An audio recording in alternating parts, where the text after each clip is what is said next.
எண்ணமெல்லாம் சிறகடிக்கும், எண்களெல்லாம் வழி கொடுக்கும், எந்நாளும் ராஜமுகம், எளியோரின் ஏறுமுகம். எந்த நிலை வந்தாலும் வந்த நிலை மாறாத நமது Rajanilai. Rajanilai TV, channel of astrology.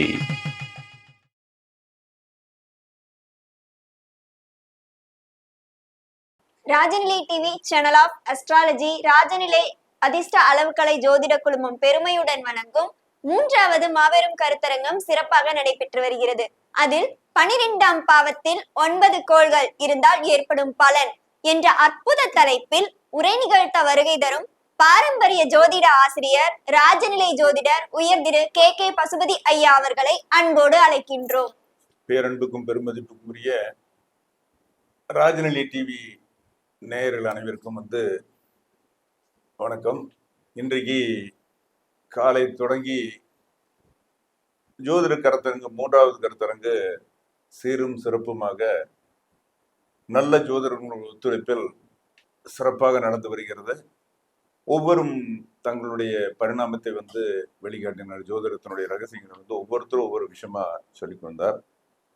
இப்போ நம்முடைய வந்திருப்பவர் கே பசுபதி, ஜோதிட ஞானம் பாரம்பரிய ஜோதிடம் கற்றவர், ராஜநிலை ஜோதிடம் கற்றவர், அற்புதமான மனிதர், பழகுவதற்கு எளியவர். இப்போ ஜோதிடம்ங்கிறது யார் பழகுறாங்களோ எளிமையாக இருக்காங்களோ அவங்ககிட்ட தான் ஜோதிடம் வரும். கோபப்படுறவங்கக்கிட்ட ஜோசியம் வராது.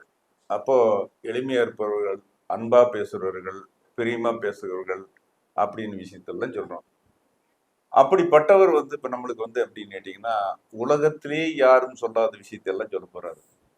அது என்ன அப்படின்னு கேட்டா, 12ஆம் இடத்தில், அது எந்த வீடா இருந்தாலும் சரி, 12ஆம் இடத்தில் 9 கோள்கள் நின்றால் என்ன செய்யும் அப்படிங்கிற ஒரு விஷயத்த சொல்ல போறாரு.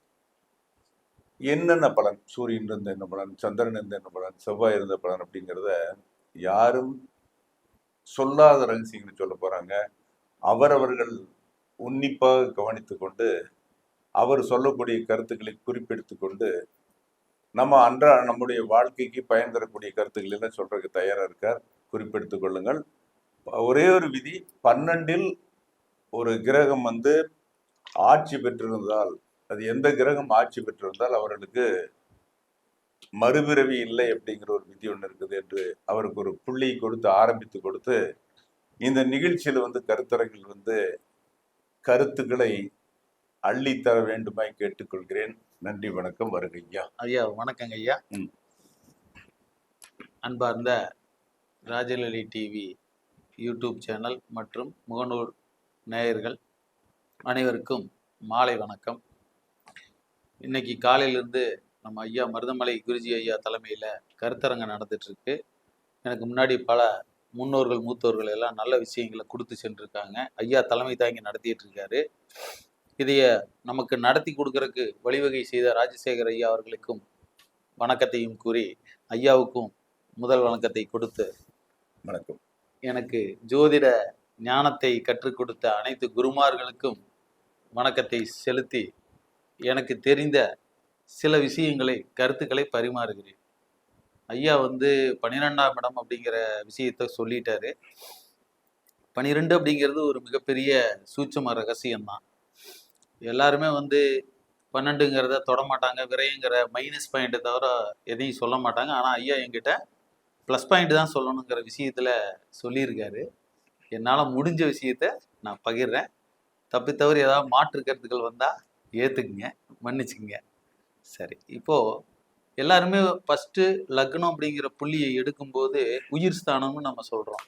அங்கே தான் நம்ம ஜனனம் தொடங்குது அப்படிங்கிற கான்செப்ட் சொல்கிறோம். இங்கே 12ஆம் இடம் விரயம்ங்கிறத மட்டுமே சொல்லிட்டு இருக்காங்க. அது செலவு, விரயம் அப்படிங்கிற விஷயத்தையே சொல்கிறாங்க. ஆனால் அது என்ன விரயம் அப்படிங்கிறத எல்லாரும் சொன்னாங்களான்னு தெரியல. ஐயா அதைத்தான் சூட்சமாக சொன்னார். என்ன விரயம் அப்படின்னா, அந்த ஆத்மா விரயம். அதுதான் பாயிண்ட்டு. அதாவது லக்ன புள்ளி ஆரம்பித்து அந்த ஆத்மா உருவாகி அது இறுதியில் 12ஆம் இடத்தில் தான் விரயமாகிறது. இவ்வளவுதான் விஷயம். அந்த விரயம் என்பது ஆன்மா அப்படிங்கிற விஷயத்துல தான் விரயம். அப்போ இந்த 12 கட்டங்களும் வாழ்வினுடைய ஒவ்வொரு பாவகத்தையும் சொல்லி அந்த வாழ்க்கை தொடங்கி 12ஆம் பாவகம் விரயம் என்கின்ற கான்செப்ட்ல போய் இருக்கும்போது அந்த 12ஆம் இடமான விரயம் அந்த ஆன்மா விரயம். அந்த ஆன்மா விரயமாவது எப்படி ஆகிறது, அந்த ஆன்மா எவ்வாறு எங்கு செல்கிறது, இறந்த பின் அந்த ஆன்மா செல்லக்கூடிய இடம் அப்படிங்கிறது தான் அந்த விரயம். 12ஆம் இடம் எல்லாமே விரயம் தான். அதை ஏன் விரயம் அப்படிங்கிறாங்கன்னா, மற்ற பாவக கிரகங்கள் போய் அங்க உட்காரும் போது அங்க உட்காரக்கூடிய கோள்களினுடைய கிரகங்களினுடைய காரகம் தன்மை இருக்கு இல்லையா, அது எல்லாமே விரயத்தை கொடுக்குங்கிறதுனாலதான் அது எல்லாத்தையும் விரயம் அப்படின்னு சொல்லிடுறாங்க. இந்த இடத்துல வந்து பாத்தீங்க அப்படின்னா இந்த 12ஆம் இடம் அப்படிங்கிறது மோட்சஸ்தானம்னு சொல்றோம். அயன சயன போகம் மோட்சஸ்தானம்னு சொல்றாங்க. அப்போ இந்த அயன சயன போக மோட்சஸ்தானம்ங்கிற போது அயனம் என்பது நம்மளுடைய தூக்கத்தை குறிப்பது, பயணம் என்பது நாம செல்லக்கூடிய விஷயம், சயனம் என்பது தூக்கம், அயனம் என்பது பயணம் இல்லைங்களா. மோட்சம் என்பது விரயம், மோட்சம் என்பது நம்ம உயிர், நாம் ஏற்கனவே சொன்ன மாதிரி ஆன்மாவினுடைய மோட்சம், இதுதான் 12ஆம் இடம். அப்போ அயன சயன போகம் அப்படின்னு மட்டும் சொல்லிட்டாங்கன்னா போகம் அப்படிங்கிற ஒரு விஷயம் இங்க இருக்கு. இது என்ன அப்படின்னா ஒரு மனிதன் அனுபவிக்கக்கூடிய அனைத்து இன்பங்களும் அங்கதான் இருக்கு. கட்டில் சுகம் அப்படின்னு நம்ம சொல்றோம் இல்லையா, 4ஆம் இடத்துக்கு 8 12, 4ஆம் இடம் சுகம்னு சொல்லிட்டான், உடல் சார்ந்த சுகம். அது 8ஆம் இடம் மறைப்பொருள், 12ஆம் இடம் அது அதை விட மறைப்பொருள், அவ்வளவுதான் விஷயம். ஏன்னா 8ஆம் இடம் ஒரு மறைப்பொருள், வித்தியாசமான விஷயம். ஆனா 12 அப்படிங்கிறது வேறொரு மறைப்பொருள், அதாவது ஞானத்தை தேடக்கூடிய இடம்னு அர்த்தம். இங்க இந்த விஷயம் என்னன்னா ஞான தேடல். 12ஆம் இட விரயம் என்பது நாம் 12 லக்னங்களில் ஒவ்வொரு பாவகமாக வாழ்ந்து அந்த 12ஆம் இடத்தில் மோட்சம் அடையணும் அந்த ஆன்மா. அப்போ மோட்சம் அடையணும் அப்படின்னா அந்த விரயமானது, அந்த ஆன்மாவானது அந்த இடத்துல எப்படிப்பட்ட விஷயங்களை கொண்டு செல்கிறது. இப்ப நாம வந்து பிறக்கிறோம், குடும்பமா இருக்கிறோம், அம்மா அப்பா இருக்காங்க, அக்கா தங்கச்சி உறவுகளோட வாழ்றோம், பிறகு திருமணம் பண்றோம், தொழில் பண்றோம், படிக்கிறோம், கல்வி, நம்ம கொஞ்சம் கொஞ்சமா வாழ்க்கை நிலையை கொண்டு போறோம். அந்த வாழ்க்கை நிலையை தேடி நாம ஒரு மகனோ மகளுக்கு திருமணத்தை பண்ணி பேரன் பேத்திகளையும் கொடுத்து திரும்பவும் வந்து அவங்களுக்கான விஷயங்களையும் செஞ்சு முடிச்சு நம்ம வயோதிக பருவில வெளியில வந்து நாம இந்த இடத்துல அடுத்த விஷயத்துக்கு எங்க போறோம் அப்படின்னா நம்ம ஆன்மா எங்க போகணும் அப்படிங்கிறதுக்காகத்தான் இந்த பாவங்களை தாண்டி வர்றோம் 12ஆம் இடம். அப்போ பிறந்த ஆன்மா இந்த விஷயங்களை எல்லாம் அனுபவித்து முடித்து அங்க மோட்சம் என்கின்ற விஷயத்தை தேடணும். அதுக்கு என்ன விஷயம் பண்ணணும் அப்படின்னா இந்த 12ஆம் இடத்துல மோட்சஸ்தானம்னு சொல்லி அதுல கிரகங்கள் சில விஷயங்கள் இருந்தா அவருக்கு பிறவியே இல்லை அப்படின்னு சொல்றாங்க. ஏன் அப்படின்னா இவர் இந்த பிறவியில் என்ன கர்மாவை அனுபவிக்க வந்தாரோ அந்த கர்மாவை தீர்ப்பதற்கான வழி அங்க கிடைக்குங்கிறதுதான் 12ஆம் இடம் மோட்சம். அப்ப அந்த 12ஆம் இடத்தை செயல்படுத்தினா மட்டும்தான் ஒரு மனிதன் மிக சிறந்த சூட்சமத்தை கையாள முடியும். ஏன்னா அந்த 12ஆம் இடம் அப்படிங்கிறது மிகப்பெரிய விஷயம், சூட்சம ரகசியம். அந்த 12ஆம் இடத்துல இருக்கக்கூடிய விஷயங்கள் என்ன அப்படின்னா நாம எல்லாருமே இப்போ ஒன்றும் இல்லை, ஒரு ஜோதிடம் படிக்கிறோம், ஒரு ஜோதிடர்னே வச்சுங்க, நம்ம ஜோதிடம் படிக்கிறாங்க. அந்த ஜோதிடர் படிக்கிற போது சொல்லுவாங்க இல்லையா, மறைவு ஸ்தானம்னு ஒன்று சொல்லுவோம் இல்லையா ஜோதிடத்துல, 3 6 8 12 இந்த மாதிரி விஷயங்கள் சொல்றோம். 3 என்பது மறைவு, ஒரு விதமான பாதி பாதி சுப மறைவுகள் அப்படின்னு சொல்லியிருக்காங்க. 6 அப்படிங்கிறது ஒரு வகையான மறைவு அந்த இடம். 8 என்கிறது அதில் ஒரு சூட்சமான கர்மஸ்தானம், அது ஒரு கர்மத்தினுடைய மறைவு, அதுக்குள்ள வந்து ரொம்ப டெப்தான விஷயங்கள் எல்லாமே இருக்கக்கூடிய ஒரு கர்ம பதிவு. 12 என்பது வேறொரு மறைவு ஸ்தானம். என்னன்னா இந்த ஆன்மாவை எப்படி கொண்டு போயுது, இதை எப்படி மோட்சத்தை கொண்டு போய் சேர்த்துது, இவர் பிறப்பினுடைய ரகசியத்தை அப்படிங்கிறது தான் இந்த 12ஆம் இடம். இந்த 12ஆம் இடத்துல நம்ம பயணம் என்பது இங்க வாழ்க்கை பயணத்தை எடுத்துக்கலாம். நம்ம எல்லாருமே வந்து வெளிநாடு, 12ஆம் இடம் விரயஸ்தானம், மலை பிரதேசங்கள், வெளி உலக வாழ்க்கை, சிறைவாசம், மைனஸிக்கு 1 2 சொல்றேன், தப்பா எடுத்துக்காதீங்க. சிறைவாசம் அதாவது நாம அனுபவிக்கக்கூடிய கர்மத்தின் முடிவு, இங்க எல்லாமே அதுதான். நம்ம முடிவு, நான் தான் சொல்லிட்டேன், ஆன்மாவினுடைய முடிவு இறக்கும் இடம். அப்ப இறக்கும் இடம்ங்கிற போது அது எது வேணாலும் இருக்கலாம். நம்ம எதனால் இறக்க போகிறோம், எப்படி இறக்க போகிறோம், இதெல்லாம் ஆயுள் ஸ்தானாதிபதி 8ஆம் இடம் முடிவு செஞ்சாலும் அந்த ஆன்மா அப்படிங்கிற உயிர் பிரியோன் இல்லையா. 8ஆம் இடம் என்பது இந்த உடல் அழிவுக்கான விஷயம், மறைவு, ரைட்டுங்களா. எடுத்த இந்த உடலை அழிப்பதற்கான இடம் 8ஆம் இடம். ஆனா அந்த ஆன்மா வெளியில் போனா தானே அந்த உடல் இல்ல உடல் அழிஞ்சாதான் ஆன்மா வெளியில் போகும். இந்த ரெண்டுக்கான விஷயம் 12. அப்போ ஆன்மா வெளியில போகணும் அப்படின்னா இது 12ஆம் இடம், அது வெளியே போகணும். ஒன்றும் இல்லை, ஒருத்தர் வந்து இறந்துட்டாங்க அப்படின்னாலே ஒரு மணி நேரம் எதையும் சொல்ல மாட்டாங்க. டாக்டர் கூட பார்த்தீங்கன்னா செக் பண்ணுவாங்க, ஏதோ ஒன்று பண்ணிக்கிட்டே இருப்பாங்க. நம்ம சொல்லுவோம், என்ன சொல்லுவோம், அதெல்லாம் இறந்துட்டாங்க, இவங்க வந்து என்ன சொல்ற பிரேதத்தை வச்சு நாடகம் ஆடுறாங்க, பணம் சம்பாதிக்கிறாங்க அப்படிங்கிற சில விஷயங்களும் பேசுவோம். ஆனால் ஒரு ஆன்மா ஒரு உடலை விட்டு வெளியே வந்துருச்சு அப்படின்னா அது ஒரு மணி நேரத்துக்கு முயற்சி செய்யுமாமா. என்னன்னு, அந்த உடலுக்குள்ள போவதற்கான வழிவகையை தேடிக்கிட்டே இருக்குமா. ஏன் அப்படின்னா திரும்பவும் அதுக்கு உயிர் கிடைக்கும், ஏதாவது பண்ண முடியாதுங்கிற கான்செப்ட் தான் இது. இது வந்து வேதங்களே சொல்லுது. அப்போ 12ஆம் இடம் அந்த ஆன்மா உள்ள போறதுக்கு ஒரு மணி நேரம் 1.5 மணி நேரம் எடுத்துக்கும். இதைத்தான் நாளிகையா நமக்கு சொன்னாங்க. ஒரு 1.5 மணி நேரம் முகூர்த்த டைம் அப்படின்னு வச்சாங்க. அந்த நேரம் வரைக்கும் அது உள்ள போக பார்க்கும். முடியல, நம்ம இனி அவ்வளவுதான் அப்படிங்கிற கான்செப்ட் தெரிஞ்சா மட்டும்தான் அது வெளியில நின்று அதை பார்த்துக்கிட்டு இருக்கும் நம்ம உடலை. அதனாலதான் இறந்தவங்க இடத்துக்கு போகும்போது நாம எதையும் பேசக்கூடாது, ஆன்மா அங்க இருக்குன்னு சொல்றாங்க. அப்ப ஏன் அப்படின்னா அந்த இடத்துல அந்த ஆன்மாவானது அந்த உடல் அழிவு, அந்த உடலை விட்டு வெளியே வந்துட்டு அதுக்குள்ள போறக்கு வழியிலேயே நம்ம என்ன பண்ண போறோங்கிறத தேடி தேடி கொஞ்ச நேரம் அலைஞ்சுக்கிட்டே இருக்கும். 2 நாள் 3 நாள் அது அவங்க உபயோகப்படுத்தின இடங்கள் இதெல்லாம் போயிட்டு இருக்கும். அதனாலதான் நம்ம அந்த கர்ம காரியங்கள் நடக்கும்போது அந்த சில விஷயங்கள் செஞ்சு அதையெல்லாம் வெளியே தள்ளுறாங்க. வெளியே தள்ளுறது, இதை வச்சிருக்காத, அதை வச்சிருக்காத, இது வேண்டாம், இல்லை கழிவு, இந்த விஷயங்கள் எல்லாம் பண்றாங்க. ஏன்னா அந்த ஆன்மாவை வெளியே துரத்துறோம், ஏன்னா அது அங்க இருக்கக்கூடாது அப்படிங்கிறனால. இதுதான் இந்த விஷயம். அப்ப 12ஆம் இட விரயங்கிறது ஆன்மாவினுடைய முடிவு. அந்த ஆன்மா எப்படி போகணும் அப்படிங்கிற ஒரு விஷயம் இருக்கு. நம்ம எல்லாத்தையும் வாழ்ந்து மோட்சம் அப்படிங்கிற இறை நிலையை அடையணும், இறைவனை அடையணும், இறைவனுடைய பாத கமலங்களில் சரணடையணும். அப்போ அந்த இறைவனை அடையக்கூடிய முயற்சி எடுக்கிறதுக்கு இந்த மோட்சம் அப்படிங்கிற விஷயம் பயன்படும். இதுதான் இந்த 12ஆம் இடத்துல ஆன்மா விரயங்கிறத நல்லாவே எடுத்துக்கலாம். இது வந்து மிகப்பெரிய ஒரு சூட்சம ரகசியம் தான். ஏன்னா நம்ம ஆரம்பிக்கிற புள்ளியிலிருந்து முடிவு புள்ளி அப்படிங்கிறது 12 தான். இது வெளிநாடு வெளிமாநிலங்கள் சொன்ன மாதிரி சிறை தண்டனைகள் எல்லாத்தையும் கொடுக்கும். அரசாங்க தண்டனைகள்லாம் இங்க வந்து இதுல தான் செயல்படுத்தப்படும். அந்த காலத்துல நாடு கடத்துறதுன்னு ஒரு தண்டனை கொடுப்பாங்க. இப்பதான் வந்து ஜெயிலு, இல்லைன்னா ஊர் விட்டு ஊர் மாத்திரம். அன்னைக்கெல்லாம் வந்து நாடு கடத்துதல் அப்படிங்கிற ஒரு கான்செப்ட் வச்சிருந்தாங்கன்னா அது இதுதான், 12ஆம் இடம் தான். ஏன்னா அயல் நாடு, அதாவது இது மறைந்து போகக்கூடிய ஒரு விஷயம். அவர் யாரு எங்க இருக்காருன்னே தொலைந்து போகக்கூடிய விஷயம். அவதான் நாடு கடத்திட்டா அவன் அவ்வளவுதான் அப்படிங்கிற மாதிரியான விஷயத்தை கொண்டு வந்தாங்க. இன்னைக்கு நாம தான் வெளியூர் வெளிநாட்டுல அந்தந்த அதர் இதுல வந்து போடுறாங்க. அதையே தான் அது இந்த ஜாதகத்தை பொறுத்து அவர்களுக்கு அந்த விஷயங்களை கொடுக்கும். இது கண்டிப்பா இது நடக்கும். இது 12ஆம் இடம் அப்படிங்கிற விஷயத்துக்கு ரொம்ப சூட்சமான விஷயம். இறைவனை மோட்சம் அடைவதற்கு நாம இறுதி காலத்திலையும் சரி, நம்ம வாழும் காலத்திலும் சரி, வாழ்க்கையை முடிந்து போகும்போது அந்த இறை நிலையை அடைவதற்கு அந்த இடம் கண்டிப்பாக வேலை செய்யும். அதனாலதான் மோட்சம்ங்கிற ஒரு விஷயத்தையே கொடுத்துருக்காங்க. இதைத்தான் வந்து 12ஆம் இடம் எங்க இருந்தாலுமே அந்த மோட்சஸ்தானம் தான் கொடுத்துருக்காங்க. இது எங்க கொடுத்துருக்காங்க, காலபுருஷ தத்துவத்துல குருவினுடைய மீன வீட்டுல கொடுத்துருக்காங்க. ஏன்னா அது கடல் வீடு, ஆழ்கடல் வீடு, குருவினுடைய பாதம், அங்க சுக்கிரன் உச்சம், புதன் என்பவன் நீசமாகனான்.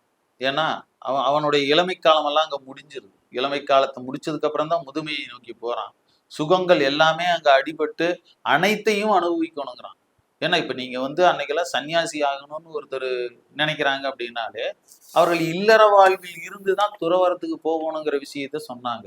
அதை ஏன் சொன்னாங்க அப்படின்னா ஏன் சொன்னாங்க அப்படின்னா இல்லற வாழ்வு தெரியாம, இந்த சுகம் தெரியாம அந்த சுகத்தை அடைய முடியாது. அதான் சிற்றின்பம் பேரின்பம்னு வச்சுட்டாங்க. அப்போ அன்னைக்கு பாத்தீங்கன்னா நம்ம ஒண்ணும் இல்லை, நம்ம ராகவேந்தர் கதையை எடுத்துக்கங்க. அதுல என்ன சொல்லியிருக்காரு, அவர் ஒரு வாலிப பருவத்திலேயே போய் ஆசிரமத்துல இருந்தாரு, குரு கூட இருந்தாரு. இருந்தாலும் அவங்க என்ன பண்ணுவாரு, அவருக்கான தீட்சை அவர் கொடுக்கறதே இல்லை குரு. இவருக்கோட கோபம் வரும், இத்தனை வேலை செய்யறோம், இத்தனை விஷயங்கள் பண்றோம், நமக்கு வந்து இவர் தீட்சை கொடுக்க மாட்டேங்கிறாரு அப்படின்னு ஒரு எண்ணத்தோடவே சங்கடத்தோடவே இருந்திருப்பாரு. ஆனா அவர் குரு வந்து உனக்கான காலம் வரும்னு சொல்லுவார். கரெக்டா பார்க்கும்போது அவருக்கு திருமண காலத்திற்கான அழைப்பு அங்க வீட்டுல இருந்து வருது. அப்போ அவங்க வந்து வீட்டுக்கு கூப்பிடுறாங்க பெற்றோர்கள். இவர் வேண்டாம் நான் வரலைங்கிற போது குரு வந்து நீங்க போயிட்டு வாங்க, இல்லை நான் போகலின்னு சொல்லும்போது உனக்கான காலம் வரும், அப்ப நீங்க வருவ அப்படின்னு ஒரு உத்தரவாதம் கொடுத்தவரை தாட்டி விடுறாரு, ஆசீர்வாதம் வாங்கி. அப்ப அவரும் போறாரு, திருமணம் பண்றாரு, இல்லறத்துல இருக்காரு. அங்க எல்லா பிரச்சனைகளையும் சந்திச்சு அது எல்லாத்தையுமே முடிச்சுட்டு சகலத்தையும் முடிச்சிடுறாரு. மனைவி குழந்தை எல்லாத்தையும் அவர் எல்லாம் அழிச்சதுக்கு அப்புறம் திரும்ப இங்க வர்றாரு. அதுக்கப்புறம் தான் அவருக்கு ஞானமே பிறக்குது. என்ன காரணம்னா, ஒரு மனிதன் வந்து எந்த இடத்துலையும் சறுக்க கூடாது, அதான் விஷயம். அப்ப சறுக்குறான் அப்படின்னா அந்த இடத்துல அவனுடைய வாழ்க்கை தடமாறிடுது. அப்ப தடமாறாத வாழ்க்கை வேணும்னா அதை அனுபவிச்சாதான் தெரியும். நீங்க கெட்ட ஒரு விஷயம் தெரிகிறவன் தான் நல்லவங்கிறவன். நல்லவன் கெட்டவனை எப்படி பிரிக்கிறோம்? கெட்டதுன்னு ஒண்ணு திருந்தாதான் நல்லவங்கிறவனை அடையாளம் கட்ட முடியும். அழுக்கு இருந்தா தானே வெள்ளச்சடை தெரியும். வெள்ளச்சட்டையாவே எல்லாம் இருந்தா அழுக்கு எப்படி தெரியும்? அப்போ அழுக்குங்கிறதா இங்க மிகப்பெரிய விஷயம். அப்ப கெட்டவன் இருக்கிற இடத்துலதான் நல்லவன் கண்ணுக்கு தெரியுமா? நல்லவன் இருக்கிற இடத்துலதான் அவனை பார்த்தா ஆப்போசிட்ல கெட்டவன் இருப்பான். இந்த ரெண்டுமே இறைவன் சமமாகத்தான் கொடுத்துருக்காரு. அப்ப இந்த விஷயங்களை நாம எடுத்து அந்த இடத்துல நல்ல விதத்துல அந்த இல்லற வாழ்க்கையை அந்த சுகங்களை முடிச்சவனுக்கு தான் துறவரம் என்கின்ற இறைவனுடைய திருவடியை அடைவதற்காக 12ஆம் இடம் மோட்சஸ்தானத்தை கொடுத்துருக்காங்க. இப்ப இந்த இடங்கள் எல்லாமே விரய பாவகங்கள் தான். இங்க இருக்கக்கூடிய கிரகங்களை வைத்து சில விஷயங்கள் நல்லதையும் கொடுக்கும். ஏன்னா இங்க சூரியன் வந்து ஆரம்ப புள்ளியும் அவர் தான், முற்றுப்புள்ளியும் அவர் தான். ஏன்னா சனி என்பவர் தான் இந்த 12ஆம் இடத்தினுடைய விரயத்தை கொடுக்கிறார். ஏன்னா ஆயுள் 8 இல்லையா? அந்த 8ஆம் இட ஆயுளை முடித்து அந்த ஆன்மா பயணத்தை நிறுத்தக்கூடியது இந்த சந்திரனும் சனியும் தான். இந்த சந்திரனும் சனியும் சேரும்போது அந்த ஆன்மா முடிவடைகிறது. இந்த ஆன்மாவை நாம எப்படி கொண்டு போறோம் அப்படிங்கிறதா வழி. இதுல என்ன விஷயம்னா, நம்ம சூரியன் அப்படிங்கிறவரை நம்ம இங்க எடுப்போம். சூரியன் ஐயா சொன்னாரு 9 கோள்களும் அந்த 12ஆம் பாவத்தில் பயணம் செய்யும் போது என்ன விஷயங்களை கொடுக்கும் அப்படிங்கிற ஒரு சின்ன ஒரு 2-3 டிப்ஸா வந்து பார்ப்போம், தெரிஞ்ச விஷயங்களை. இப்ப 12ஆம் இடத்துல 12ஆம் இடத்து அதிபதியே இருக்காருன்னு வைங்க. இப்ப நம்ம எல்லாருமே 12ஆம் இடத்துல கேது இருந்தா மோட்சம் அப்படின்னு சொல்லியிருக்காங்க. குரு இருந்தாலும் மோட்சம்னு சில பேர் சொல்றாங்க. சுக்கிரன் இருந்தாலும் மோட்சங்கிறாங்க. ஏன்னா சுபகிரகங்கள் அவங்க தேவகுரு அசுர குருவா இருக்காங்க, அதனால மோட்சம்னு சொல்றாங்க. ஆனா கேது இருந்தா கண்டிப்பா மோட்சம் அப்படின்னு சொல்றோம் பொது பலன்ல. ஆனா கேது இருந்துமே மோட்சம் அடையாத ஜாதகங்களும் இருக்கு. ஏன்னா அவர் அந்த விஷயத்துல நிறைவு பெறாத தேட முடியாத இருக்கும்போது மீண்டும் பிறப்பெடுக்க வைக்கும். ஏன் அந்த இடத்துல கேது அப்படிங்கிறத போடுறாங்கன்னா, 12ஆம் இடம் ஆழ்ந்த ஞானம், அதாவது பிறப்பிற்கு அடுத்த விஷயத்தை தோண்டி எடுக்கக்கூடிய விஷயம். இந்த இறப்பை தாண்டி அந்த பயணம் எங்க போகுது? அடுத்த பிறப்புக்கு. அதுதான் பயணத்தினுடைய தொடக்கம். அது முடிகிற இடம் 12, அடுத்த பிறப்புக்கு அதுவே தொடக்கமாகுது. அப்ப இந்த இடத்துல சூரியன் இருக்கார் அப்படின்னா அவர் தான் உயிரை கொடுக்கிறவரே அவர் தான். இந்த 12ஆம் இடத்துல சூரியன் இருந்தார் அப்படின்னா இங்க என்ன விஷயங்களை எடுக்கலாம் அப்படின்னா, அவர் வந்து உயிர் அப்படிங்கிற ஸ்தானத்துல அவருக்கு மூத்த குழந்தைகள்ல கொஞ்சம் சிக்கல்கள் பிரச்சனைகள் வரலாம். முதல் குழந்தை கரு இதாகிறது, இல்லை கொஞ்சம் லேட் ஆகிறது, இந்த மாதிரியான விஷயங்களை ஏதாவது சிக்கலை கொடுக்கும். ரெண்டாவது, இந்த சூரியன் அங்க இருந்துட்டாலே இந்த ஜாதகர் என்ன பண்ணுவாருன்னா, அவர் விருப்பப்பட்ட பொண்ணை திருமணம் செய்வார். இது வந்து கண்டிப்பாக ஒரு விஷயம் நடக்கும். ஏன்னா அவர் தேர்ந்தெடுப்பாருன்னு அர்த்தம். நம்ம காதலிப்பாருங்கிறத விட அவர் தேர்ந்தெடுப்பார், அவருக்கு விருப்பப்பட்ட பெண் கிடைக்கும், அதைத்தான் அவர் செய்வாருங்கிறதுல உறுதியா இருப்பார். இப்ப இந்த இடத்துல தந்தைக்கு ஒரு முரண்பாடு வரும். இந்த சூரியன் இருக்கிறனால தந்தைக்கு ஒரு முரண்பாடு வரும், அல்லது அந்த திருமண விஷயத்துக்குள்ள கலந்து கொள்ள முடியாத மாதிரி ஒரு சிக்கல் அந்த தந்தை ஸ்தானத்துக்கு கண்டிப்பா கொடுக்கும். அப்போ ஒரு மன வேறுபாடோ ஒரு கருத்து வேறுபாடோ அந்த திருமணத்துல மகனுக்கும் தந்தைக்கும் ஒரு விஷயம் இருந்தே தீரும். ஒண்ணு, தகப்பன் இல்லைனாலும் பரவாயில்ல நான் கல்யாணம் பண்ணுவேன்னு சொல்ற பையனா இருக்க வைக்குவாங்க.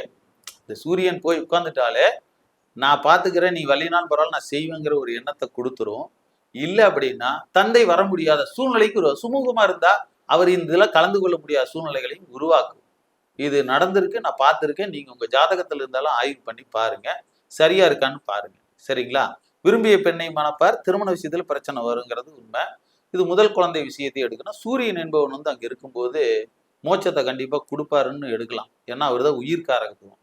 அவரு 12ஆம் இடமாவே இருக்காருன்னு வைங்க. சிம்மத்துல சூரியன் இருக்காருன்னு வைங்க, 12ஆம் இடத்த அதிபதி 12லயே இருக்காரு. ஐயா ஒரு விஷயம் சொன்னாரு. அப்போ 12ஆம் அதிபதி ஆட்சி பெற்று அந்த இடத்துல உட்கார்ந்து இருக்கும் போது அவரு மோட்சஸ்தானத்தை சிறப்பா இயக்குவார், உயிர்ஸ்தானம். அப்ப அந்த மோட்சத்தை தேடி தேடி தேடி அவன் இந்த வாழ்க்கையினுடைய தத்துவத்தை புரிஞ்சுக்குவான். அப்ப ஜோதிடம், நான் சொல்ல வந்த கருத்து அப்படியே என்ன, ஜோதிடம் படிக்கலாம் அப்படின்னு நினைச்சாலுமே ஜோதிடத்தை சொல்றவனுக்கு லக்னாதிபதி எந்த லக்னமா இருந்தாலும் சரி, அவனுடைய லக்னாதிபதி போய் 12ல உட்கார்ந்தா அந்த 12ஆம் இடத்தின் அதிபதி சுபத்துவமா இருந்துட்டான் அப்படின்னா கம்பல்சரி ஜோதிடன் ஆவான். ஏன்னா மறைப்பொருளை தேடி எடுத்துருவான். ஒருத்தருடைய விதியை தேடி தொலாவி எடுத்தாதான் நம்ம ஜோதிடம் சொல்ல முடியும் இன்னைக்கு, இல்லைன்னா சொல்ல முடியாது. இன்னைக்கு எல்லாரும் தேடுறோம், எத்தனையோ இடத்துல எதையோ தேடி தேடி தேடி தேடி படிக்கிறோம், விட கிடைக்கணும். அப்போ அந்த உங்க விதி கொடுப்பினையே அவன் மறைப்பொருளா வச்சிருக்கான், அதைய தேடி எடுத்துருவான். அவன் தான் ஜோதிடன் ஆவான். நாம இந்த இடத்துல லக்னாதிபதி மறைஞ்சிட்டார் அப்படிங்கிற 12ஆம் இடம் மறைவு இங்க ஜோதிட ஞானத்தை அள்ளி கொடுக்கும், சிறப்பா கொடுக்கும். சரிங்களா? சரி, இப்போ சந்திரன் அப்படிங்கிற விஷயத்துக்கு வருவோம். சந்திரன் அப்படிங்கிறவர் 12ஆம் இடத்துல இருக்காரு அப்படின்னா, இங்க ஆல்ரெடி 12ஆம் இடங்கிறது வெளிநாடு வெளி விஷயங்களை கொடுக்கறனால சந்திரன் என்பதும் கடல் தாண்டி போகக்கூடிய விஷயங்களை கொடுக்கும். நல்ல வளர்பறையா இருக்கும் பொழுது அந்த சந்திரன் நல்ல விஷயத்தை கொடுப்பாரு. அதாவது உள்நாட்டில் இல்லாம வெளிநாடுகளுக்கு போய் பணம் சம்பாதிக்கிற விஷயத்தை கொடுக்கும். இல்லை அப்படின்னா அங்க போய் சிறை தண்டனைகளையும் அனுபவிக்கக்கூடிய விஷயத்தையும் கொடுக்கும். ஏன்னா தேய்பிரை சந்திரனா இருக்கும்போது அவர் முதல்ல மனக்குழப்பத்தில் இருப்பார், சரியான முடிவு எடுக்க முடியாது. அவருடைய உடல்நிலைகள் பலவீனமாகவும் அல்லது மனநிலைகள் குழப்பமாகவுமே வச்சிருக்கும். அதனால ஒரு வளர்பறையா இருந்தா மிக சிறப்பை தரக்கூடிய விஷயம். உள்ளூர்ல இருக்கிறத விட நம்ம வெளியூர்ல இருந்தாருன்னா இது மிக சிறந்த வாய்ப்பை வழங்கும். மேலும் பாத்தீங்கன்னா மனைவி அப்படிங்கிற விஷயம் இங்க நோயோடு இருக்கக்கூடிய விஷயத்தையும் கொடுக்கும். ஏன்னா சந்திரன் அல்லவா, அவன் மனைவி தாயாகும் போது இங்க அந்த மைனஸையும் கொடுக்கும். அடிக்கடி மனைவி நோய் இருவாய்ப்படுவது மாதிரி கொடுக்கும். சரி, இப்ப செவ்வாய் பகவான் 12ஆம் இடத்துல இருக்காருன்னா, இங்க நம்ம செவ்வாய்க்கு சொல்ல வேண்டியதுல வேகம் விரயம், ஆல்ரெடி விரயம்னு சொல்றோம். அப்போ வேகமாக போறது, அடிதடி சண்டை எல்லாம் 6, 8, 12 இல்லையா? அப்போ வேகமான 4, 8, 12க்கு போகும்போது சண்டை, உறவுகளுக்குள்ள சண்டை, பிரச்சனை, குடும்ப கவலை இருந்துகிட்டே இருக்கும், வம்பு சண்டைக்கு போயிட்டே இருக்கிறது. பிரயாணத்துல தொழில் செஞ்சோம் அப்படின்னா இவருக்கு நல்ல விஷயம் கிடைக்கும். அதாவது ஒரு டிராவல் பண்ணி தான் தொழில் செய்யணும், இல்லை அப்படின்னா அது சரி வராது. பக்கத்திலேயே இருந்து நாம தொழில் பண்ணணும் அப்படின்னா அது சரி வர கொடுக்காது. அதனால அவர் கொஞ்சம் புத்திசாலித்தனமா நடக்கணும், வேகத்தோட மட்டும் இருக்கக்கூடாது. வேகத்தோட போனா விரயத்தோட தான் வர முடியும். அதனால அவர் வேலை தொழிலெல்லாம் கொஞ்சம் பயணம் பண்ணி அந்த டிராவல்ஸ் போகும்போது அவருடைய மனநிலை மாறும். இதுதான் விஷயம். டக்குன்னு ஒரு இடத்துக்கு இங்கிருந்து அங்கே போனோன்னே நான் வேலை செஞ்சிருவேன்னா வேகமாக போய் ஏதோ ஒரு விஷயம் தப்பா செஞ்சிருவாரு. டிராவல் பண்ணும்போது மனநிலைகள் மாறும். பயணங்கிறதே சந்திரன் தான். அப்போ அந்த மனநிலையை மாற்றும், அதுக்குள்ள அவருக்கான விஷயத்தை கொடுத்துரும், தெளிவுபடுத்திடும். அப்போ அது கொஞ்சம் சிறப்பை தரும் அந்த உத்தியோகம். அவருடைய வம்பு வழக்குக்கு போக மாட்டாரு கொஞ்சம் டிராவல் பண்ணி போகும்போது. இதான் விஷயம். சரி, புதன் அப்படிங்கிறவர் 12ஆம் இடத்துல இருந்தா என்ன அப்படின்னா, யாருமே கை கொடுக்க மாட்டாங்க. அவ்வளவுதான். உறவுகள் கை கொடுக்காத, நண்பர்கள் கை கொடுக்க மாட்டாங்க. இவரே சுயமா சம்பாரிச்சு சுயமா கையூனி போகணும். தாயாருக்கு கொஞ்சம் பிரச்சனை தரும். படிப்பாளி, நல்லா படிப்பாரு, சந்தர்ப்பவாதியா பேசுவார்னு வச்சுக்கோங்க. அந்த வாக்கு இல்லையா 2க்கு 12, அப்போ அந்த இடத்துல என்ன சொல்லுவோம்னா அது சந்தர்ப்பத்தை தகுந்த மாதிரி பேசிடுவார். இவருக்கு கொஞ்சம் புத்திர பாக்கியங்களும் குறைவாக தான் இருக்கும். புத்திர பாக்கியம் கொஞ்சம் குறைவா இருக்கும். அடுத்தது பாத்தீங்கன்னா 12ல் குரு. இவர் பெரும் அளவுல பணத்தை இழக்க வச்சிருவார். ஏன்னா 12 விரயஸ்தானம். இங்க குருங்கிறது கட்டுப்பணம் இல்லையா, பல விதமான கட்டுப்பணம். அதனால 12 பொருள் வீடாக இருந்து, இப்போ உயிர் பொருள்கிற விஷயங்களும் இருக்கு இல்லையா, நம்ம பொதுவான விஷயங்கள் தான் சொல்றோம். இது எல்லாம் முழு அளவில் சரியா இருக்கும் இல்லை, நீங்க அதுல பொருத்தி பாருங்க, சில பேருக்கு அது சரியா வரும். ஏன்னா கட்டுப்பணமா இருக்கும்போது அந்த குரு பகவான் அந்த இடத்துல போய் விரயத்தை கொடுத்தாருன்னா நம்ம மற்றவரை நம்பி கட்டுக்கட்டா ஏமாறக்கூடிய விஷயங்களை கொண்டு போய் கொடுத்துரும். இது எப்படின்னா இளமையில கொஞ்சம் ஏமாற்றத்தை கொடுத்தாலும் முதுமை ஆக ஆக, ஏன்னா அந்த 12ஆம் இடம் மீன வீடு இல்லையா, குரு வீடு. அதனால மோட்சஸ்தானங்கிறனால முதுமையில இவரு ஞானியாவே ஆயிடுவார். அதாவது பைத்தியக்காரனா தெரிவாரு, இவெல்லாம் பிழைக்க தெரியாதவன், எல்லாத்தையும் வீணா போயிடுச்சு அப்படின்னு சொல்லிட்டு இருப்பாங்க. ஆனா இவர் என்ன பண்ணுவார்னா அந்த முதுமை காலத்துல பெரிய ஞானி ஆயிடுவார். ஏன்னா பட்டு பட்டு அந்த பக்குவம் வந்துடும், அதான் விஷயம். அதனால வெளியிடத்துல தங்கி கொஞ்சம் பொருள் சம்பாதிச்சாருன்னா இந்த பொருள் இழப்பு குறையும். சரிங்களா? சரி, அடுத்தது 12 சுக்கிரன். இந்த 12 சுக்கிரன் இருக்கிறவங்க எல்லாம் சுகமா இருப்பாங்க ஐயா. சாப்பிட்றது, தூங்குறது, நிம்மதியான தூக்கம். நமக்கு சோறு கண்ட இட சொர்க்கம் 12 சுக்கிரன் தான் ஐயா. ஏன்னா படுக்கை சுகமே 12 தான். அங்க போய் சுக்கிரன் உட்காந்தா என்ன பண்ணுவான்? அழகா சாப்பிட்டோமா தூங்கினோமா அப்படிங்கிறதான் பார்ப்பாங்களே ஒழிஞ்சு அவருக்கு வேற எதுவும் தேவையில்லை. ஆனா அவருக்கு வாழ்க்கை வந்து ஒரு நிலையில இருக்காது. கொஞ்சம் மேலே ஏறும் ஒரு காலகட்டத்துல கீழே இறங்கும். சர்க்கிள் இருந்துகிட்டே இருக்கும். பெண்கள் மூலம் பொருள் எல்லாம் சேருங்க. அவங்க மூலமான வசதிகள் வாய்ப்புகள் வரும். ஒரு மனைவியினால அவருக்கு ஒரு நல்ல ஒரு growth கிடைக்கும், கண்டிப்பா கிடைக்கும். இவங்க வந்து கல்யாண வாழ்க்கையில கொஞ்சம் சிக்கலையும் எதிர்பார்ப்பாங்க, கண்டிப்பா வரும்.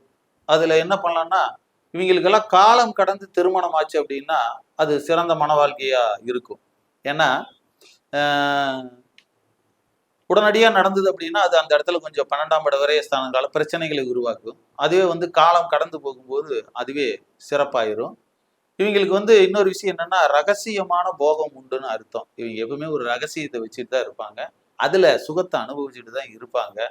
ஏன்னா அது சுக்கிரன் அல்லவா. அதனால உச்ச வீடு மீனத்துல 12ஆம் இடம் காலபுருஷ தத்துவத்திற்கு.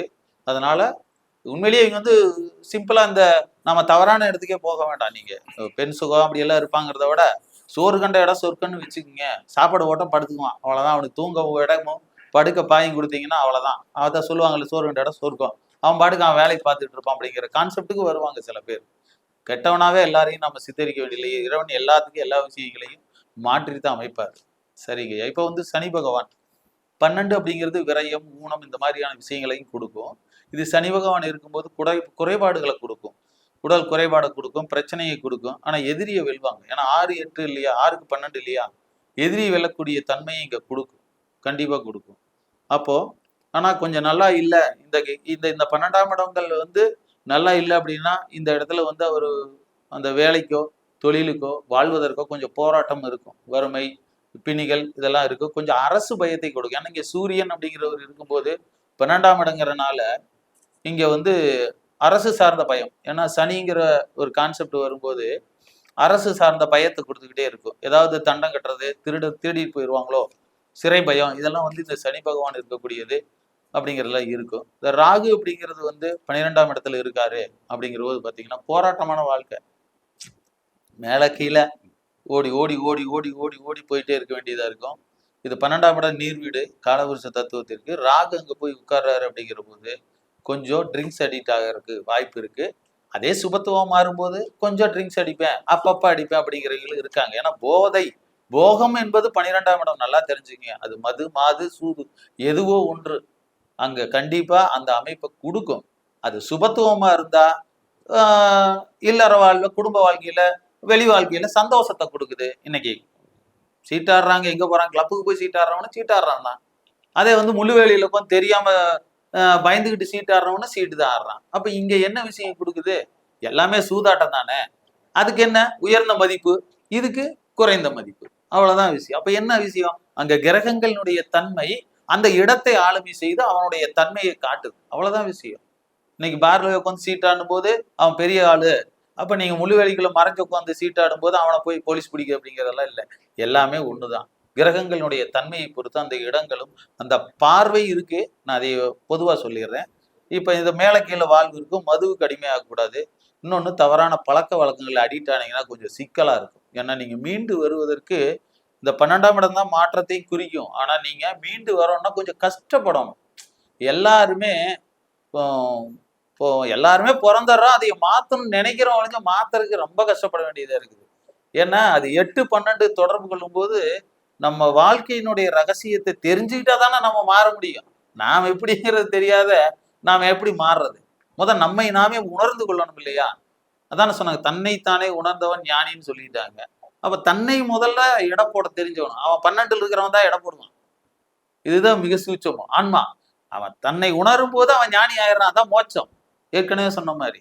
அப்ப அந்த இடத்துல கொஞ்சம் பார்த்து கவனமா இருக்கணும். ரகசியமான வருமானத்தையும் கொடுக்கும். அதான் திருட்டுத்தனமா சீட்டாடுறது, இந்த மாதிரியான ரேஸு, லாட்ரி சீட்டு, இந்த விஷயங்களையும் கொடுக்கும். அதிர்ஷ்டம் இருக்கு, நம்ம இல்லைன்னு சொல்ல முடியாது. திருட்டுத்தனமான யோகம், அதான் பெண் சுகம், திருட்டுத்தனமா போயிட்டு வர்றது, இதெல்லாம் நம்ம சொல்ற கள்ள தொடர்பு இதெல்லாம் வருது இல்லையா? அதை நான் அவனை விடுதா, அவனா போறான், தானா வரும் தானா போகும், அவ்வளவுதான் விஷயம். இது எல்லாத்தையுமே கொடுக்கும். அடுத்து வந்து பாத்தீங்கன்னா 12 கேது. இந்த கேது அப்படிங்கிறவர் தான் நம்ம ஜோதிட சாஸ்திரத்திலேயே மோட்சம் அப்படிங்கிறதுனுடைய மெயின் பாயிண்டா சொல்றோம். அயல் நாடு அப்படிங்கிறதுல கேது வந்து கொண்டு போகலாம். அயல் நாட்டுல வசிக்கக்கூடிய யோகம் நல்ல முறையில இருந்துச்சுன்னா ஃபாரின்ல போய் நல்லா சம்பாதிப்பாங்க. என்ன, நம்ம ஊர்ல இருக்க முடியாது, உறவுகளோட வாழ முடியாது, அவ்வளவுதான் விஷயம். அதுக்கு ஃபாரின்ல போய் இருப்பாங்க. இன்னொரு விஷயம் என்னன்னா, அவங்க கிட்ட கொஞ்சம் அடிமைப்படுத்துவாங்க, கொஞ்சம் அட்டம்ப்டா இருப்பாங்கன்னு வச்சுக்கோங்க. இப்போ குருமார்கள்ல கண்டிப்பா இருக்காங்கன்னு ஒரு சில பேர் சொல்லுவாங்க இல்லையா, இப்படிதான் இருக்கணும் அப்படிங்கிற ரூல் போடுறாங்க இல்லையா, அவங்க எல்லாம் இந்த மாதிரியான விஷயம் தான். ஏன்னா ஒரு மத குரு அப்படின்னு உள்ள போனீங்கன்னா ஒரு ஒழுக்க நெறிமுறைகள்னு ஒண்ணு வச்சிருக்காங்க இல்லையா, ரூல்ஸ் அண்ட் ரெகுலேஷன்ஸ். இதெல்லாம் வந்து கேது தான். ஏன்னா அந்த வாழ்க்கையை நெறிப்படுத்தி வாழணுங்கிறத கொண்டு வர்றதே அந்த கேது தான்.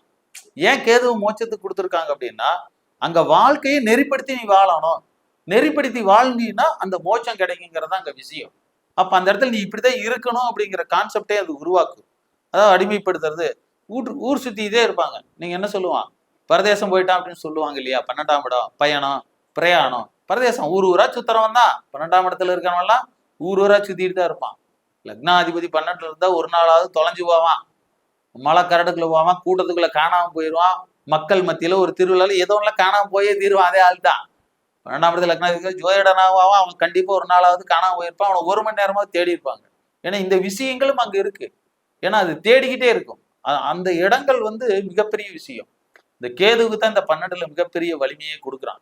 ஏன்னா மோட்சம் அப்படிங்கிறது அவர் தான் வந்து இந்த வாழ்வியல் தத்துவத்தை தாண்டி அங்க ஒரு பிரயாணத்தை முடித்து இந்த கர்மா, அதாவது நாம் பிறந்த வாழ்வுக்கான கர்மாவை நிறைவு செய்பவரை கேதுதான். அப்போ அந்த நிறைவு என்பது ஆன்மாவினுடைய நிறைவு மிக மிக சிறப்பாக இருக்கணும்னா இந்த கேது பகவான் அங்க இருக்கணும். கேது பகவான் இருந்தாலும் அவர் நல்ல அமைப்புல இருக்கணுங்கிறதா இங்க விஷயம். அப்பதான் மோட்சம் கிட்டும். கேது 12ல இருக்கிறவங்களுக்கெல்லாம் மோட்சம் கிடைக்காது. அது சுபத்துவமான கேதுவா இருந்து குரு தொடர்பு இருந்து நல்ல விஷயங்களை கொடுத்தது அப்படின்னா, இந்த 12ஆம் இடம் அதிபதியும் நல்லா இருந்தா கண்டிப்பா மோட்சத்தை அடையலாம். அவர் வந்து இந்த பிறவினுடைய கர்மத்தை அனுபவிச்சு தெளிவாகி அடுத்த விஷயத்துக்கு போயிடுவாரு. அவர் என்ன பண்ணணுங்கிறத, அதாவது இறந்த பின்னும் வாழக்கூடிய வாழ்க்கையை கொடுக்கும். அவர் பேர் சொல்லுவாங்க, அந்த பேர் சொல்லக்கூடிய வாழ்க்கை அந்த கேது கொடுக்கும். ஏன் அப்படின்னா அவங்க ஏதாவது ஒரு விஷயத்துல அவங்க வந்து பாத்தீங்கன்னா ஒரு கோயிலோ குளமோ ஏதோ ஒன்று அவங்க பேர்ல அதை நிறைவேற்றிடுவாங்க, நிறைவேற்றி செஞ்சுட்டு தான் போவாங்க. அந்த அமைப்பையும் அவங்களுக்கு கொடுத்தே தீரும். இந்த 12ஆம் இடம் 12ஆம் அதிபதி ஆட்சி உச்சம் பெறக்கூடாதுங்கிறதெல்லாம் இல்லை. அங்க நல்ல சுபத்துவமா இருக்கும்போது ஆட்சி உச்சத்தோட இருந்து ஒரு குரு பார்வை இருந்தது அப்படின்னா அது மிகப்பெரிய வளர்ச்சியை கொடுக்கும். அது சுப விரயமாக இருந்தாலும் ஆன்மாவிற்கான தேடலா இருக்குங்கிறது மிகப்பெரிய ஒரு விஷயம். 12ஆம் இடம் அப்படிங்கிறது நாம எல்லாத்தையும் இப்போ சின்ன சின்ன ஹின்ஸா பார்த்தோம். இப்போ 12ஆம் இடம் அப்படிங்கிறது பொதுவான விஷயத்த சொல்லிடுறேன். இங்க சுபத்துவம் அப்படிங்கிற விஷயம் வேணும். சுபரா இருக்கும்போது உங்க லக்னத்திற்கு அவரு 12ஆம் அதிபதி சுபர் இடத்துல இருக்கணும், கேந்திர திரிகோணத்துல இருக்கணும், அல்லது சுபர் பார்வை பெறணும். உங்களுக்கு குருவின் பார்வையோ அல்லது உங்க லக்னாதிபதிக்கு உங்க லக்ன ரீதியான சுபரின் பார்வையோ பட்டு அந்த 12ஆம் அதிபதியும் நல்லா இருந்து அதில் இருக்கக்கூடிய கோள்களும் நல்ல அமைப்புல இருந்தா உங்க ஆன்மா எப்படி இருக்கணுங்கிறதுக்கு அடையாளமா இருப்பீங்க. உங்க வாழ்க்கை மற்றவர்களுக்கு ஒரு பாடமாக அமையும். ஏன்னா உங்களை பார்த்து 4 பேர் வாழக்கூடிய வாழ்வு நீங்க வாழ்வீங்க அப்படிங்கிறது தான் இந்த 12ஆம் இடமான விரயத்தினுடைய முடிவு. ஆகவே இதுவரையிலும் என்னுடைய சிற்றுரையை கேட்டு மகிழ்ந்த அனைத்து நேயர்களுக்கும், லைவில் பார்த்து கொண்டிருந்த நேயர்களுக்கும் நன்றி கலந்த வணக்கங்கள். மற்றும் வந்து நம்ம இந்த 12ஆம் பாவகத்தில் எனக்கு தெரிஞ்ச விஷயங்களை சொல்லியிருக்கோம். நீங்களும் இதை ஆய்வு பண்ணி பாருங்க. நன்றி, வணக்கம். வணக்கம். அற்புதமான கருத்துக்களை அள்ளி அள்ளி வழங்கினீர்கள். உயர்திரு ஜோதிட பாரம்பரிய ஜோதிடர், அருள்வாக்கு ஜோதிடர், அம்மன் அருள் பெற்றவர், எல்லாமே சகல சக்தியும் பெற்றவர் வந்து அள்ளி அள்ளி கொடுத்தார் 12ஆம் பாவத்தை பற்றி. அதாவது யாரும் கேள்விப்படாத விஷயங்களை பூராமே எடுத்து கொடுத்தாரு அப்படிங்கிற ஒரு விஷயம் இருக்குது. 12ஆம் இடம் அப்படிங்கிற விஷயம் ஒவ்வொரு கிரகங்களும் இங்க இருந்தால் என்ன பண்ணும் அப்படிங்கிறது 12ஆம் இடத்தை பத்தி நம்மளுக்கு தெளிவா சொன்னார் அப்படின்னு சொல்ல முடியும். ஏன்னா வந்து ராஜநிலை டிவி வந்து என்ன பண்ணுதுன்னா, டிவி நேயர்களுக்கு வந்து புதிய புதிய கருத்துக்களை அள்ளி வழங்கக்கூடிய அற்புதமான ஜோதிடர்களைத்தான் தேடிக்கொண்டிருக்கிறோம். அப்படி தேடிக்கொண்டு ஒவ்வொரு ஊரிலும் எந்தெந்த ஊரில் இருக்கிறார்களோ அவ்வளவு திறமை வாய்ந்த ஜோதிடர்கள் எல்லாம் வர வைத்து இந்த நிகழ்ச்சியிலே வந்து சிறந்த தலைப்புகளை கொடுத்து அந்த தலைப்பில வந்து அற்புதமா சொல்றோம். பரிகாரங்களை மேக்சிமம் சொல்லாமல் பலன்களை மட்டுமே ஏன்னா வந்து ஜோதிட கருத்தரங்கு அப்படிங்கிறது ஜோதிட கருத்துக்களை மட்டுமே சொல்ல வேண்டும் அப்படிங்கிறத முன்னிறுத்தி நாம வந்து இந்த நிகழ்ச்சியை தொடர்ந்து வந்து 3வது கருத்தரங்கில் வந்து உயர்ந்த டாக்டர் ராஜநிலை டாக்டர் ராஜசேகர் அவர்கள் வந்து ஒரு அற்புதமான ஒரு ஜோதிட பணியாற்றி கொண்டிருக்கிறார். அந்த நிகழ்ச்சியில வந்து நம்முடைய ஐயா கலந்து நல்லா சொன்னாரு. பொதுவாக வந்து 12 செவ்வாய் இருக்கிறவங்க வந்து என்ன பண்ணுவோம்னா வேலையில் கண்ணும் கருத்துமாக இருப்பாங்க. ஒரு வேலையில் கம்ப்யூட்டர் ஆகட்டும் இதாகட்டும் வந்தோன்னா அவங்க கிட்ட இருந்து எந்த பொருளை திருடிட்டு போனாலும் தெரியாது. அந்த இன்வால்மெண்ட்டுக்கூட வேலை செய்யக்கூடிய 12 செவ்வாய் இருக்கிறோம். ஆணா இருந்தாலும் பெண்ணா இருந்தாலும் அந்த 12 செவ்வாய் இருக்கு. அதே போல ஒவ்வொரு கிரகங்களுக்கும் தன்மை இருக்கிறது.